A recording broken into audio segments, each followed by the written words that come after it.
بسم الله الرحمن الرحيم. الحمد لله رب العالمين، والصلاة والسلام على سيد الأنبياء والمرسلين محمد بن عبد الله الأمين وعلى آله وأصحابه أجمعين ومن تبعهم بإحسان إلى يوم الدين. أما بعد، وقال النبي صلى الله عليه وسلم: تكفرنا اللعن وتكفرنا العشير، أو كما قال عليه الصلاة والسلام. اللهم صل على سيدنا محمد وعلى آل سيدنا محمد وبارك وسلم. کہ بات چل رہی تھی زبان پر قابو کس طرح پایا ہے کہ نبی کریم صلی اللہ علیہ وسلم نے ایک حدیث میں فرمایا کہ جہنم میں جتنے لوگوں کی تعداد ہوں گی ان میں اکثریت ان لوگوں کی ہوں گی جو اپنی زبان کی کرتوت کی وجہ سے جہنم میں جائیں گے. یعنی زبان کا غلط استعمال انسان کے لیے جہنم میں لے جائے گا. کہ جھوٹ بول رہا ہے، غیبت کر رہا ہے، کسی کی دل آزاری، کسی کی غیبت میں حصہ لے رہا ہے، کسی کی تکلیف پر خوشی کا اظہار کیا ہے، تو یہ تمام گناہ کیے ہوں گے، اس کے نتیجے میں وہ شخص جہنم میں جائے گا.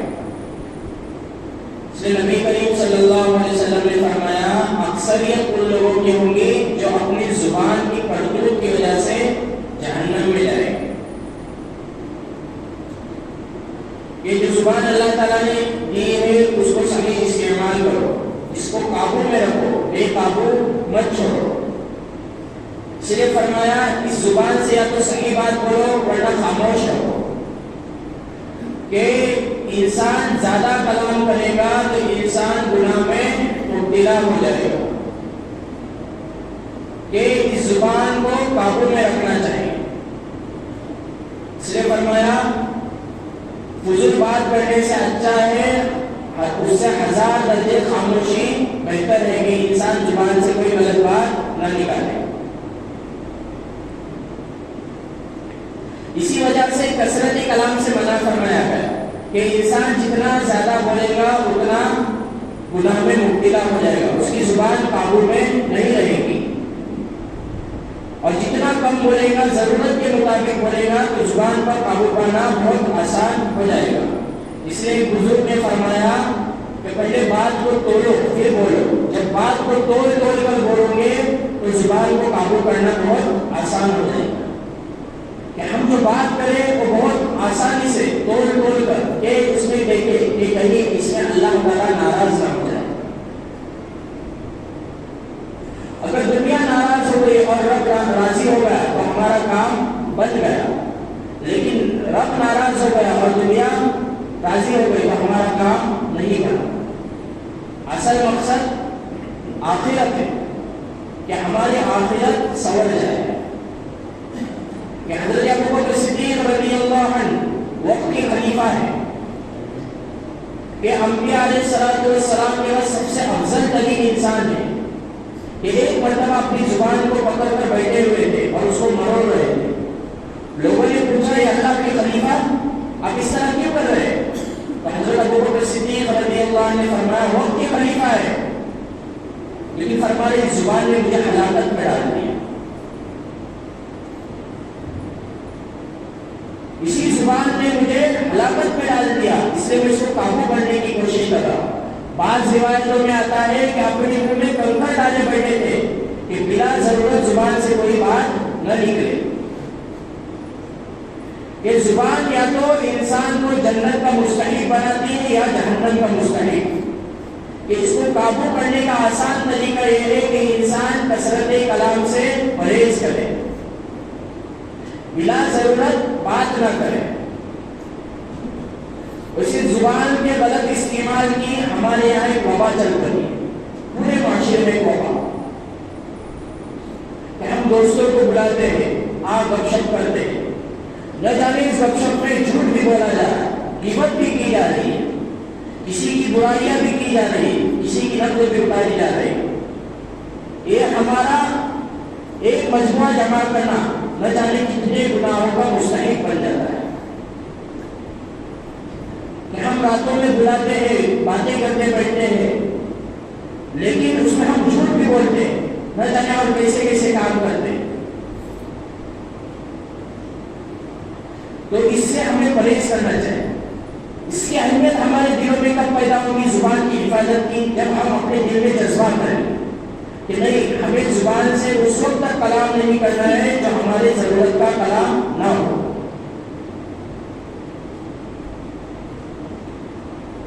اس لیے یوں تو سارا معاشرہ زبان کے گناہوں میں مبتلا ہے، لیکن نبی کریم صلی اللہ علیہ وسلم نے خواتین کے اندر جن بیماریوں کی پائے جانے کی احادیث میں کثرت فرمائی، ان میں ہے زبان کو بے قابو رکھنا. ان کی زبان قابو میں نہیں رہتی. کہ حدیث میں آتا ہے نبی کریم صلی اللہ علیہ وسلم نے ایک مرتبہ خواتین سے مخاطب ہو کے فرمایا، اے خواتین کی جماعت، میں تمہیں اہل جہنم میں زیادہ تر دیکھ رہا ہوں. یعنی مردوں کے مقابلے میں جہنم میں خواتین کی جماعت ہے. تو خواتین نے پوچھا کہ اللہ کے رسول کس وجہ سے؟ تو آپ صلی اللہ علیہ وسلم نے فرمایا، تکثرن اللعن وتکفرن العشیر، کہ تم لعن طعن بہت کرتی ہو اور اپنے شوہروں کی ناشکری کرتی ہو، اس وجہ سے مردوں کے مقابلے میں تم جہنم میں زیادہ ہو. دیکھیں اس حدیث میں نبی کریم صلی اللہ علیہ وسلم نے دو باتیں بیان فرمائی، ایک لعنت کی کثرت اور شوہر کی ناشکری. یہ دونوں چیزیں عورتوں کے اندر پائی جا رہی ہیں، اور ان دونوں چیزوں کو نبی کریم صلی اللہ علیہ وسلم نے حدیث میں فرمایا کہ نبی کریم صلی اللہ علیہ وسلم نے جو حدیث میں فرمایا وہ عورتوں کا بیجا غلط زبانوں کو بیجا استعمال کرنا، یہ کسی کی غیبت، کسی کو تانا دینا، کسی پر تہمت لگانا، کسی کی چغلی کھانا، یہ سب زبان کے اندر ہی کام ہوتے ہیں. یہ اس وقت ہوتا ہے جب انسان اپنی زبان کو قابو میں نہیں رکھتا.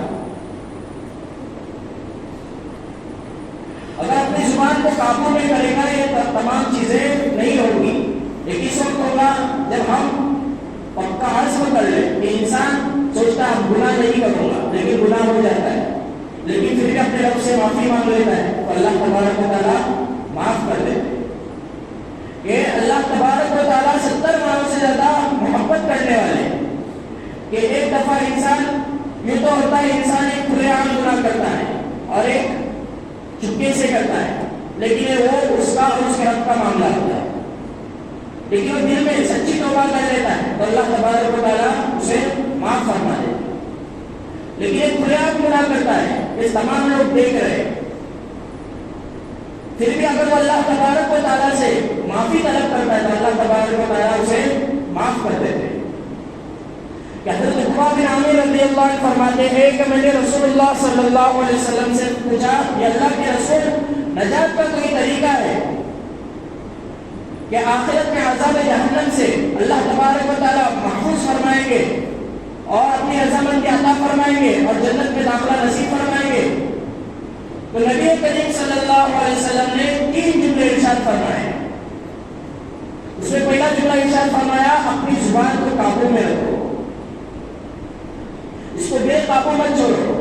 لیکن اس حدیث میں بھی نبی کریم صلی اللہ علیہ وسلم نے پہلا جملہ جو ارشاد فرمایا وہ ہے زبان کو قابو میں رکھو.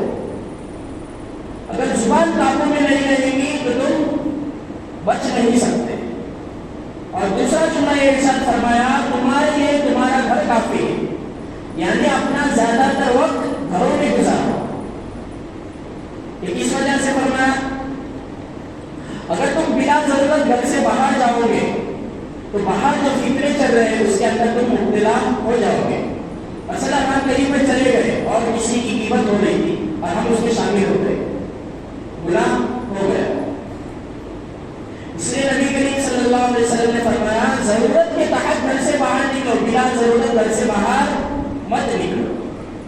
اور تیسرا جملہ ارشاد فرمایا، جب تم سے کوئی گناہ یا غلطی ہو جائے تو اللہ تبارک و تعالیٰ سے رجوع کر لو، استغفار کر لو. کہ اس سے معلوم ہوا کہ زبان کا جو تعلق ہے، کہ زبان کہ انسان کے گناہ جو ہوتے ہیں زبان سے ہوتے ہیں. کہ ایک حدیث میں نبی کریم صلی اللہ علیہ وسلم نے فرمایا جو شخص مجھے دو چیزوں کی ضمانت اور گارنٹی دے دے تو اس کے لیے جنت کی گارنٹی دیتا ہوں، وہ کیا؟ جو دو جبروں کے درمیان اس کی گارنٹی وہ کیا ہے؟ زبان، کہ اس سے جھوٹ نہیں بولے گا، غیبت نہیں کرے گا، کسی کا دل نہیں دکھائے گا، تو اور اس کو ایک چیز کی جو دو ٹانگوں کے درمیان ہے یعنی شرمگاہ، کہ اگر ان تمام چیزوں کی وہ مجھے ضمانت دے دے تو مجھے جنت کی ضمانت دیتا ہوں۔ اس سے معلوم ہے زبان کی حفاظت دین کی حفاظت کا آداب ہے۔ اگر زبان میں قابو رہے گی تو ہمارا دین محفوظ رہے گا، ورنہ دین بھی محفوظ نہیں رہے گا۔ کہ عادت گناہ جو ہوتے ہیں زبان ہی کے ذریعے ہوتے ہیں، اس لیے ہمیں اپنی زبانوں کو قابو میں رکھنا بہت ضروری ہے۔ حضرت ابو سعید خدری رضی اللہ عنہ فرماتے ہیں کہ نبی کریم صلی اللہ علیہ وسلم نے ارشاد فرمایا کہ جب صبح ہوتی ہے تو انسان کی جسم کے اندر جتنے اعضاء ہیں وہ زبان سے مخاطب ہو کر کہتے ہیں کہ زبان تو اللہ سے ڈرنا، اگر تم سیدھی رہی تو تمام جسم کے اعضاء سیدھے رہ جائیں گے، اگر تم نے کوئی غلط کام کرنا شروع کر دیا تو پورا جسم گناہ میں مبتلا ہو جائے گا۔ اس سے کیا معلوم ہوا؟ اس حدیث سے معلوم ہوتا ہے کہ جسم زبان کا دار و مدار پورے جسم میں، اگر زبان صحیح رہے گی تو جسم کا پورا حصہ محفوظ رہے گا، ورنہ زبان کی کرتوت کی وجہ سے پورا جسم مصیبت میں مبتلا ہو جائے گا۔ ایک صرف زبان ایک گوشت کا لوٹا ہے، لیکن اللہ تبارک و تعالیٰ نے اس کو کس طرح بنایا ہے کہ ہم اسی زبان سے اللہ تبارک و تعالیٰ کی ناشکری نہیں کرتے، نافرمانی نہیں کرتے، نہ جانے اور کتنے کام کرتے۔ اس کو قابو میں کرنا بہت ضروری ہے۔ اس کا آسان سا طریقہ یہ ہے کہ ہم فضول اور بلا وجہ باتیں نہ کریں، کہ کثرت کلام سے اسی لیے منع فرمایا گیا کہ جو ضرورت کے تحت بات ہو اسی کو ہم زبان سے نکالیں۔ اس کو قابو کرنا بہت ضروری ہے۔ جب تک انسان اپنی زبان کو قابو نہیں کرے گا اس وقت تک محفوظ نہیں ہو سکتا اور وہ کامیاب مومن نہیں ہو سکتا۔ اس لیے ہمیں سوچنا چاہیے کہ ہم اپنی زبان کو کس طرح کتنا قابو میں رکھتے ہیں، اور صبح سے لے کر ہم رات تک کا جائزہ لیں ہم اس زبان سے کیا کیا چیزیں کرتے ہیں۔ ہم تنہائیوں میں بیٹھ کر اپنے 24 گھنٹوں کا جائزہ لیں کہ آج ہم نے صبح سے لے کر رات تک کیا کیا اس زبان سے کہا ہے۔ ہمیں تو یاد بھی نہیں ہوتا، کسی کو گالی دی، کسی کی غیبت کی، کچھ یاد نہیں ہوتا، لیکن اللہ تبارک و تعالیٰ قیامت کے دن تمام اس زبان کو بند کر دیں گے۔ جس اعضاء سے ہم نے گناہ کیے وہ تمام اعضاء گواہی دیں گے۔ اللہ تبارک و تعالیٰ اپنی قدرت پر قادر ہے، اس میں کوئی شک نہیں ہے۔ اس لیے ہمیں اپنی زبان کی حفاظت کرنا بہت ضروری ہے۔ اسی لیے نبی کریم صلی اللہ علیہ وسلم نے عورتوں سے خاص کر مخاطب ہو کر فرمایا کہ جہنم میں تمہاری تعداد بہت زیادہ ہے۔ کہ ہم دیکھتے ہیں ذرا ذرا سی باتوں پر ناشکری ہو جاتی ہے، اور لان تان اتنا کہ کسی کی غیبت ایک مجلس سے جب لگ جاتی ہے تو اس میں اس کی غیبت اس کی غیبت ہوتی ہی رہتی۔ اسی وجہ سے عورتوں کی جماعت کو نبی کریم صلی اللہ علیہ وسلم نے خاص طور پر مخاطب کر کے فرمایا کہ جہنم میں تمہاری تعداد زیادہ ہے۔ تو اس سے بچنے کی ہم کوشش کریں، ہم زبانوں کو صحیح کاموں میں استعمال کریں۔ اگر ہم صحیح کاموں میں استعمال کریں گے تو یہ زبان ہمارے لیے جنت کا سبب بنے گی، ورنہ جہنم میں ہمیں لے کر جائے گی۔ تو ہر کوئی اپنا جائزہ لے، ہم زبان سے کتنے غلط کام کرتے ہیں اور کتنے صحیح کام کرتے ہیں۔ اس پر ہر کسی کو سوچنا چاہیے کہ ہمیں زبان کو قابو کرنے کی بہت ضرورت ہے۔ اگر ہم ابھی بھی اپنی زبان کو قابو میں نہیں رکھیں گے تو یہ جو حالات چل رہے ہیں، حالات دن بدن بدلتے جا رہے ہیں، دن بدن، کہ ایسے حالات میں ہم اللہ تبارک و تعالیٰ سے خاص طور پر رجوع کریں کہ ہم جتنا ہو سکے اللہ تبارک و تعالیٰ سے اپنی گناہوں کی معافی طلب کریں۔ ہم جتنا اللہ تبارک و تعالیٰ سے اپنا تعلق مضبوط کریں گے، اللہ تبارک و تعالیٰ ہمارے ساتھ آنے والے ہر شر و فتن سے ہماری حفاظت فرمائے۔ کہ فتنے دن بنے بڑھتے ہی جا رہے ہیں کہ اللہ تبارک و تعالیٰ ہمارے اس سے حفاظت فرمائیں گے.